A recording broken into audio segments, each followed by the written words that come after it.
course, Radiohead, Talking Heads, and it's appropriate because we've got Music News with Matt about Ed O'Brien. Okay, so a couple of years ago, we did an interview with Ed O'Brien here on Six Music where he started to talk about solo material. First time he'd done that, and talked about the fact that he'd done this trip to Brazil, which kind of inspired him to do this work, and then kind of nothing until a few months ago when on social media he started talking about this new record. He teased a song called Santa Teresa, which is a beautiful kind of ambient track which he released, and now there's going to be a full new song. It's called Brazil. The record sounds fascinating. It's been produced by Flood, who's an astonishing producer, who's worked with U2 and PJ Harvey and people like that, and Catherine Marks, who's worked with Wolf Alice and the Big Moon, some brilliant people as well. There's an astonishing list of collaborators and contributors on the record as well. We talked about this. Omar Hakim, one of the greatest drummers ever. Wilco's Glenn Koch, Laura Marlin's on it, Adrian Utley from Portishead. And we have an interview with Ed to play you now. So this is, we're going to play it in two parts. First part is coming out and we'll play you this new song, Brazil. But so this is, I believe, the first time he's spoken about the record, the creation behind it. I mean, he sings on it, which he's never done before. And this is his first solo record. Here he is. EOB. Yeah. Where'd you get the name from? Oh, take a wild guess. I mean, how does it feel just to see that and know that it exists in the real world now as an album? It's, a mixture, the usual thing, I think, a mixture of excitement and also quite daunting. There's levels of doing this that are challenges. Namely, the first one is being able to try to sing, which is a very... it's been quite a long time in the gestation period. It's been quite a while. So it feels also feels normal. There's a normality to it because there is a familiarity to it, of course. But where are the other four? Because we spoke about this a few years ago. Yeah. And you said, we were talking about Brazil. Yeah. And the trip you made and how that's coming into... I was like, so there's going to be solo stuff. You were like, that was a few years ago. Yeah. Why is it taking so long? Well, primarily I started it, and then in 2014, I had to put everything on hold for that other thing that I do, Radiohead. So Radiohead, that was pretty much a year and a half studio, and then the touring, which was 2 years. I could dip in a little bit, but I'm not one of those people that can keep lots of projects going.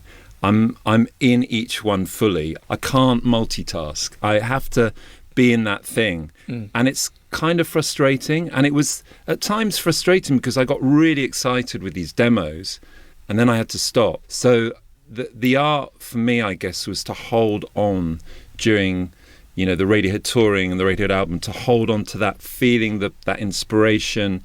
I started to dream it up in my head. Who did I want to be? Which musicians? Who did I want to work with? So that kind of, I sort of was laying the foundations whilst we were out on tour. That's like the school thing of sort of drawing the album cover on your totally on the back of your notepad. It's going to look like this when it happens one day. Totally. I'm a real believer in that. I'm a real believer in that whole thing of you create it in your head, you create the dream, and sometimes it comes true.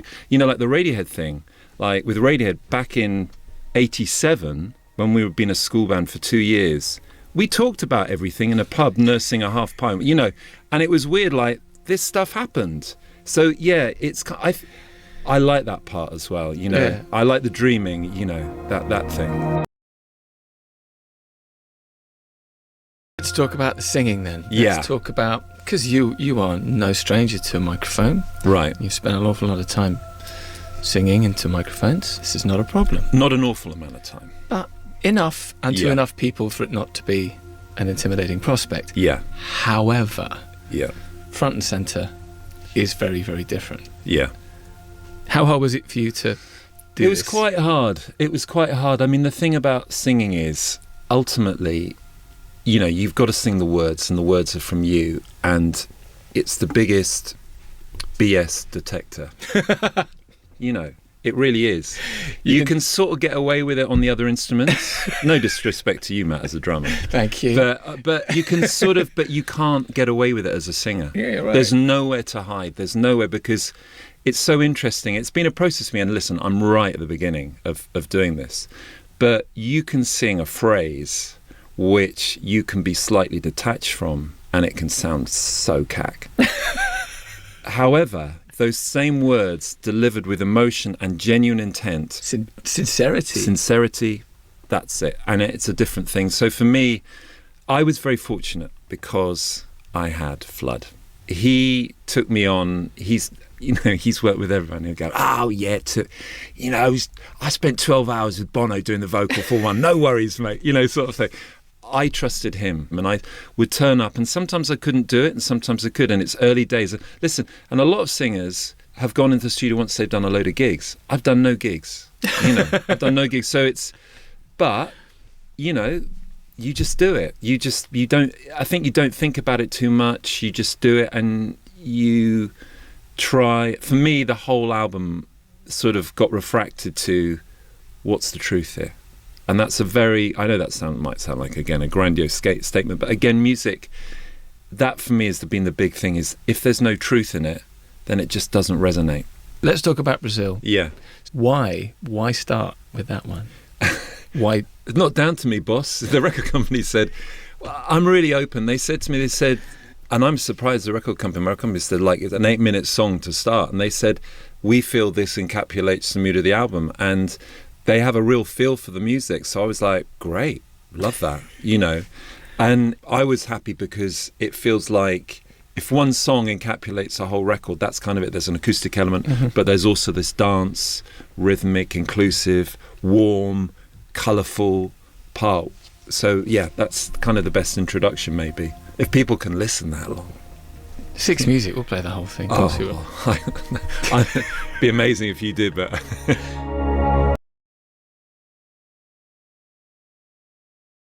I mentioned Brazil because this was, you packed off to Brazil, changed the backdrop, took the whole family out there, sat near waterfalls, went to Carnival and had a bit of an epiphany. That's the top line. How accurate is that? That's 5 months reduced to 6 months reduced to one sentence. It was, we wanted to have an experience with my family. We'd had this deep love of Brazil, and we were able to take some time out, and so we did it, and it was extraordinary. We were in nature, and we had our challenging aspects, but musically, I had a real epiphany out there, and it was a kind of the music that resonated out there, and going to Carnival, and that joy in music, that kind of uplift. And I also had another seminal moment with.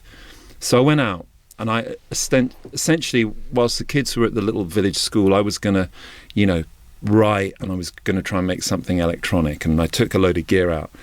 And I was after 6 weeks, I was like, I'm not getting much back of this. It's like, on the computer looking at this stuff. And every day at 11 o'clock, I'd have a cup of tea. I'd make a cup of tea, And I put music on, and I'm really interested in how music resonates in different places. And one day I decided to put on Screamadelica. Moving On Up comes on. I'm like, I'm not going to use profanity there, but there were lots of profanities. Like, this is it. And I had a real moment, and I listened to that album, and I went, okay, this is the kind of music that I want to be making. And I guess Screamadelica has a foot in the rave culture, dance, but it was also ambient. It had a nod to soul. And the breadth of the album, and that for me, suddenly I've got it's always good to have something to aim at, something like a framework or an idea. Then we went to Carnival, 2 nights in the Sambadrome in Rio, the greatest show on earth, and it was just like, okay, I need some of this rhythm, and again, Carnival's interesting. The Samba troupe, there's a lot in common with trance, repetition, beats. And for me, it's just like. And you go to sleep at 8 o'clock in the morning. You've got the thud of this tempo that samba is at. Boom, boom, boom, boom. It's very kind of. There's a lot of forward momentum, and then all the polyrhythms of the bateria or the drums and the little melodies. But there was something that tapped into, rave culture, acid house, music, dance, and it was just like, okay, that's something, something that I want to aim at. Aim for. Earlier today, we played Brazil, the new track from Ed O'Brien, Radiohead guitarist and now solo artist. It was a 9-minute epic. I was envious of you talking to Ed, and I was lusting after his guitar sound. Is that just basically saying, chuck us a guitar? Is that basically what you're trying to say? Yeah. That's greed. So this is part of Ed's debut solo album, which is slated for release early next year.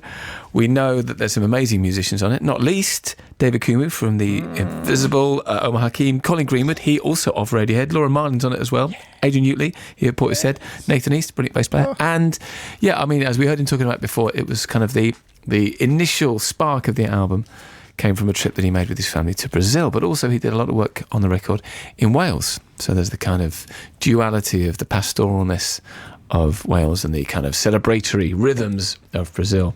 And that's what we talked about. You heard the song, so here is Ed with part 2 of the interview. I'd just leave it to him to talk about it. So I'm also interested in the idea of, well, you start writing, but then at what point do you decide what you want it to be? Yeah. Is this going to take the form of an album and I'm going to go out as a solo artist, or is this just going to be just music? Someone's just going to hear some music and I might not talk about it or I might not play it. It's just going to be... At what point do you decide what this is going to be? Yeah. Well, it's all stages, I think. I mean, you don't go, right, I want to make us... I mean, listen, I never had any intention of making a solo record. I had, Really? 10 years ago, you asked me... No, I was completely sated with, satisfied with being in Radiohead, which is a very creative atmosphere, right? Mm-hmm.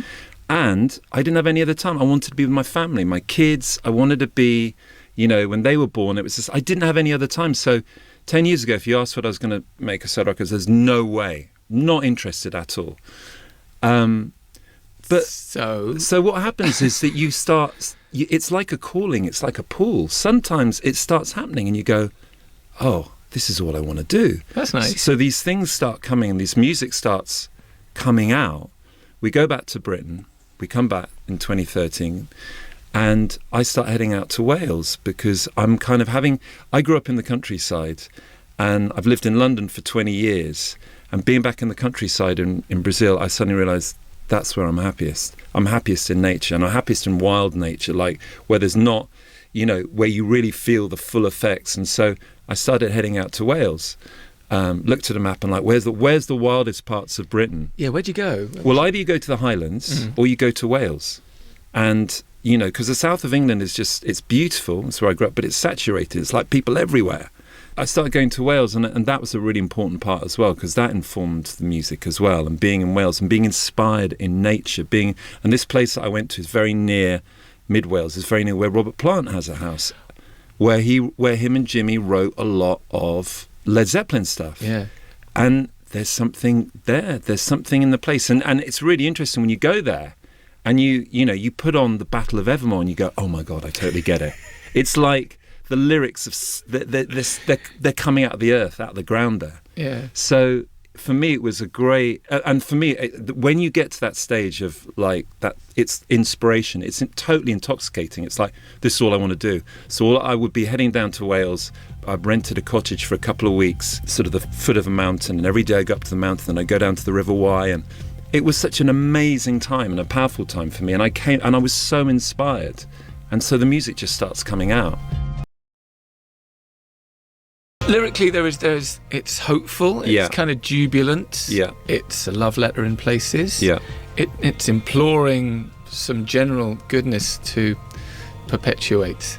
Yeah. In the world. Yeah. It's been really interesting, and that for me has been a big part going to Brazil because, one of the things about going to Brazil was, why do we like going back there so much? Why do we love that society? Because it's so warm, it's so open, it's so loving. And part for me was throwing off my Oxford shackles. I come from Oxford. It's a great place. It's very academic. It's brilliant. It's very cerebral. It's great. Everything's studied. That for me was the challenge. I didn't want to make something that was oblique. Didn't want to make something that was bleak because we live in bleak times. And also, amongst the bleakness that we all feel and the harshness, for me, I was been trying to hold on to those moments of joy that you have and those things like Glastonbury Festival, those moments where we're all together or you're out in nature, because let's face it, it's pretty hard at the moment. Even me being, I live this incredible life, but even I find it challenging. So if I'm finding it challenging, how must everyone else? So but I didn't want to make a bleak record. I'm a hopeful person. I do think that in this crisis that we're living in, there are enough things that you hold on to, like the Me Too movement, Extinction Rebellion, Alexandria Ocasio-Cortez, people like this, these Greta Thunberg, these are lights. And I think it's real. For me, I need hope. And so for me, the music has to represent a bit of that. But I wanted to be direct, and I wanted to wear my heart on my sleeve, and that feels really, really important, because I think I'm fundamentally like that as a person, but I've had this armour, if you like, from the way I was raised, the schooling that I had, the way that a kid born in 1968 in Britain usually is. And the hardest bit is to kind of, when we're making the record, when you're singing that, you go, you've got to find a way of making it authentic, because if you don't go wholeheartedly into it, it's got to come from a place.